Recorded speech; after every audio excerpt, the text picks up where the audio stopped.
જય સિયારામ. ગુરુ શ્રી જાનકીદાસ બાપુએ એક સરસ વાત કહી છે કે જ્યારે આપણા ઘરે મહારાજ આવે, સંત આવે, બ્રાહ્મણ દેવતા આવે તો આપણી પાસે કંકુ મંગાવશે, ચોખા મંગાવશે, પછી વાટકી મંગાવશે, પાણી મંગાવશે.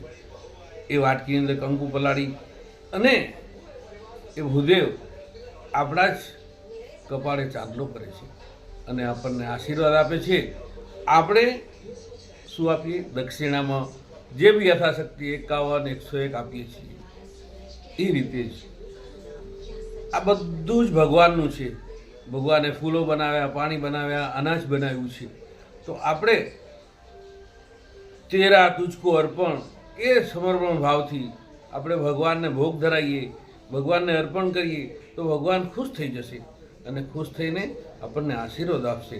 જેમ આપણને પ્રેમથી ચાંદલો કરનાર બ્રાહ્મણને આપણે દક્ષિણા આપીએ છીએ, એ રીતે ભગવાન પણ આપણને આપણું જીવન ખુશીઓથી ભરી દેશે.